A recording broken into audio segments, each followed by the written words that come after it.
श्रीमद् भगवद गीता के अध्याय 1 को अर्जुन विषाद योग कहा जाता है। इस अध्याय में अर्जुन के आंतरिक संघर्ष और विषाद का वर्णन किया गया है। यहाँ इस अध्याय की विस्तृत व्याख्या है। अर्जुन का संघर्ष और विषाद। युद्ध के मैदान में अध्याय की शुरुआत होती है जब कुरुक्षेत्र के युद्ध क्षेत्र में पांडव और कौरव सेनाएं एक दूसरे के आमने सामने खड़ी होती हैं। अर्जुन, जो पांडव पक्ष के योद्धा हैं, भगवान कृष्ण के द्वारा चलाए जा रहे अपने रथ पर सवार होकर युद्ध के मैदान का मुआयना करने जाते हैं। अर्जुन के मन में संकोच। जब अर्जुन अपने परिवार, गुरु, मित्र और प्रियजनों को कौरव सेना में देखते हैं तो उनका मन विचलित हो जाता है।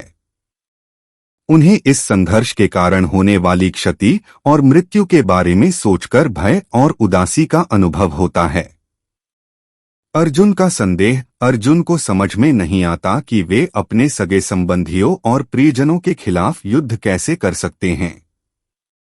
वह युद्ध से उत्पन्न होने वाली संभावित बुराइयों के बारे में चिंतित हो जाते हैं। अर्जुन का भगवान से संवाद। अर्जुन अपने विषाद और संकोच को भगवान कृष्ण से व्यक्त करते हैं। वह बताते हैं कि कैसे यह युद्ध उनके लिए नीतिगत, नैतिक और आध्यात्मिक रूप से सही नहीं है। अर्जुन का त्याग का विचार। अर्जुन युद्ध से हटने और तपस्वी बनकर जीवन जीने के बारे में सोचते हैं। वह अपने कर्तव्य और परिणामों के बीच फंसे हुए महसूस करते हैं। अर्जुन का निश्चय। अंत में अर्जुन अपने धनुष को नीचे रखते हैं और भगवान कृष्ण से अपने कर्तव्य के बारे में मार्गदर्शन की प्रार्थना करते हैं। श्रीमद् भगवद गीता के अध्याय 2 को सांख्य योग कहा जाता है। इस अध्याय में भगवान कृष्ण अर्जुन को सांख्य दर्शन और कर्मयोग के बारे में सिखाते हैं। यहाँ अध्याय 2 की विस्तृत व्याख्या है। सांख्य योग और अर्जुन का संघर्ष।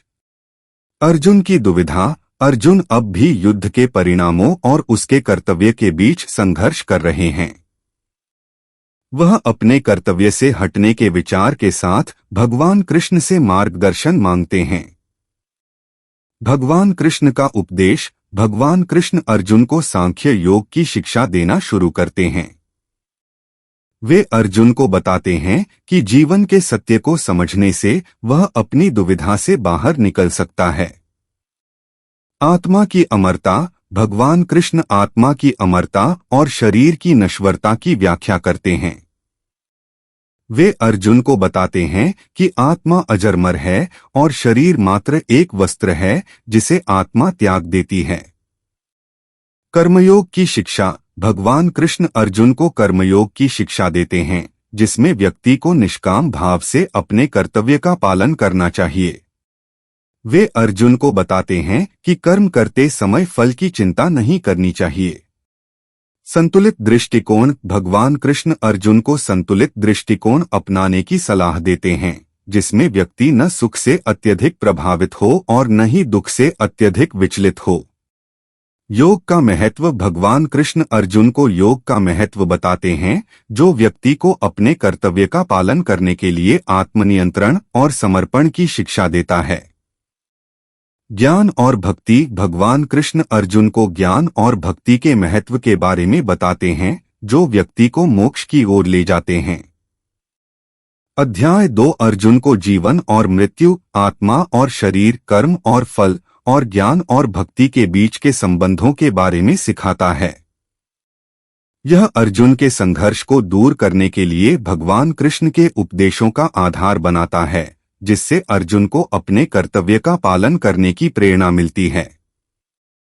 श्रीमद् भगवद गीता के अध्याय 3 को कर्म योग कहा जाता है। इस अध्याय में भगवान कृष्ण अर्जुन को निष्काम कर्म करने और अपने कर्तव्य का पालन करने की शिक्षा देते हैं। यहाँ अध्याय 3 की विस्तृत व्याख्या है। कर्मयोग की शिक्षा। कर्म की आवश्यकता। भगवान कृष्ण अर्जुन को कर्मयोग की शिक्षा देते हुए बताते हैं कि कर्म करना व्यक्ति की जिम्मेदारी है। कर्म के बिना जीवन असंतुलित हो जाता है और व्यक्ति अपने कर्तव्य से दूर हो जाता है। निष्काम कर्म। भगवान कृष्ण अर्जुन को निष्काम कर्म की शिक्षा देते हैं, जिसमें व्यक्ति को फल की इच्छा के बिना अपने कर्तव्य को निभाना चाहिए। वे बताते हैं कि फल की अपेक्षा करने से कर्म के प्रति निष्ठा भंग हो जाती है।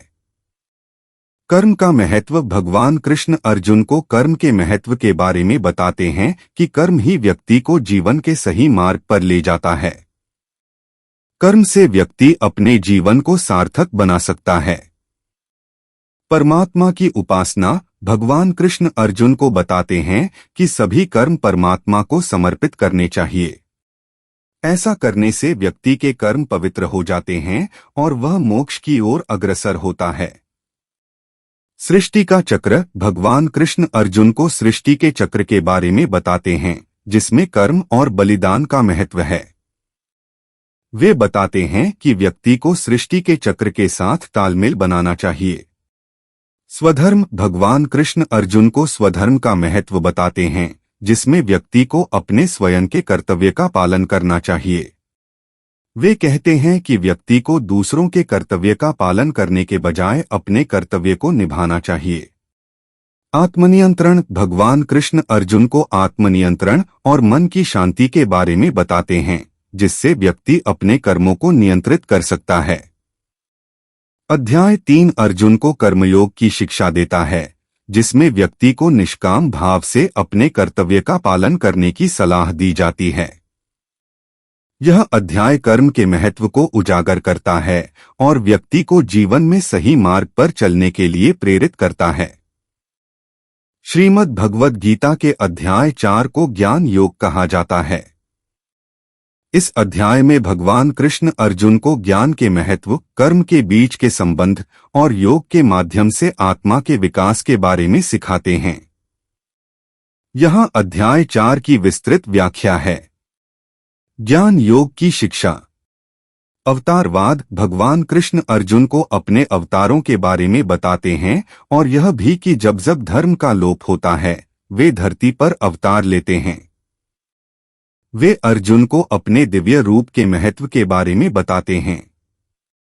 कर्म और ज्ञान का संबंध। भगवान कृष्ण अर्जुन को बताते हैं कि कर्म और ज्ञान के बीच गहरा संबंध है। व्यक्ति को कर्म करते समय ज्ञान का पालन करना चाहिए और ज्ञान के माध्यम से कर्म को समझना चाहिए। कर्म की परंपरा। भगवान कृष्ण अर्जुन को बताते हैं कि कर्म की परंपरा प्राचीन काल से चली आ रही है और व्यक्ति को इस परंपरा को बनाए रखना चाहिए। यज्ञ का महत्व। भगवान कृष्ण यज्ञ के महत्व की व्याख्या करते हैं, जिसमें व्यक्ति अपने कर्मों को यज्ञ के रूप में समर्पित करता है। यह आत्मसमर्पण का एक रूप है, जिससे व्यक्ति अपने अहंकार से मुक्त होता है। ज्ञान की विशेषता। भगवान कृष्ण अर्जुन को बताते हैं कि ज्ञान व्यक्ति को अंधकार से प्रकाश की ओर ले जाता है। ज्ञान के माध्यम से व्यक्ति अपनी सच्ची प्रकृति को समझ सकता है। योग का अभ्यास। भगवान कृष्ण अर्जुन को योग के अभ्यास के बारे में बताते हैं, जिसमें व्यक्ति को ध्यान, संयम और समर्पण के माध्यम से आत्म साक्षात्कार करना चाहिए। कर्म के विविध रूप। भगवान कृष्ण अर्जुन को बताते हैं कि कर्म के विभिन्न रूप होते हैं और व्यक्ति को अपने स्वभाव के अनुसार कर्म करना चाहिए। वे कर्म को यज्ञ के रूप में करने की सलाह देते हैं। ज्ञान की प्राप्ति। भगवान कृष्ण अर्जुन को ज्ञान की प्राप्ति के बारे में बताते हैं कि व्यक्ति को गुरु से ज्ञान प्राप्त करना चाहिए और उस ज्ञान का अभ्यास करना चाहिए। अध्याय 4 ज्ञान योग और कर्म के बीच संबंध को स्पष्ट करता है और व्यक्ति को ज्ञान, यज्ञ और आत्मसमर्पण के माध्यम से मोक्ष की प्राप्ति की दिशा में मार्गदर्शन करता है। श्रीमद् भगवद गीता के अध्याय 5 को कर्म संन्यास योग कहा जाता है। इस अध्याय में भगवान कृष्ण अर्जुन को कर्म संन्यास, कर्म से वैराग्य और कर्मयोग, कर्म का पालन के बीच अंतर समझाते हैं और बताते हैं कि दोनों ही मार्ग मोक्ष की ओर ले जाते हैं। यहाँ अध्याय 5 की विस्तृत व्याख्या है। कर्म संन्यास और कर्मयोग। कर्म संन्यास और कर्मयोग का अंतर। भगवान कृष्ण अर्जुन को कर्म संन्यास और कर्मयोग के बीच के अंतर को स्पष्ट करते हैं। कर्म संन्यास का अर्थ है कर्म से विरक्ति, जबकि कर्मयोग का अर्थ है निष्काम भाव से कर्म का पालन करना। कर्मयोग की श्रेष्ठता भगवान कृष्ण बताते हैं कि कर्मयोग का मार्ग संन्यास के मार्ग से अधिक श्रेष्ठ है। निष्काम कर्म के माध्यम से व्यक्ति अपने कर्तव्य का पालन करता है और उसी से मोक्ष की प्राप्ति होती है। शांति और मुक्ति भगवान कृष्ण बताते हैं कि कर्मयोग के माध्यम से व्यक्ति शांति और मुक्ति की प्राप्ति कर सकता है। कर्मयोग व्यक्ति को मन की शांति और स्थिरता देता है। कर्मयोग के लक्षण भगवान कृष्ण कर्मयोग के लक्षण बताते हैं, जिसमें व्यक्ति को अपने कर्तव्य का पालन करना चाहिए, लेकिन फल की चिंता किए बिना। व्यक्ति को अपने मन को शांत और संतुलित रखना चाहिए। इंद्रियों का संयम भगवान कृष्ण अर्जुन को बताते हैं कि व्यक्ति को अपनी इंद्रियों को संयमित रखना चाहिए। इंद्रियों का संयम व्यक्ति को कर्मयोग के मार्ग पर स्थिर रखता है। अवश्य क्रिया भगवान कृष्ण अर्जुन को बताते हैं कि सभी प्राणियों को कर्म करने चाहिए, चाहे वे किसी भी अवस्था में हों। कर्म से ही जीवन चलता है और व्यक्ति को अपने कर्तव्य का पालन करना चाहिए। परमात्मा का समर्पण भगवान कृष्ण अर्जुन को बताते हैं कि सभी कर्म परमात्मा को समर्पित होने चाहिए। ऐसा करने से व्यक्ति अपने अहंकार से मुक्त होता है और मोक्ष की ओर बढ़ता है।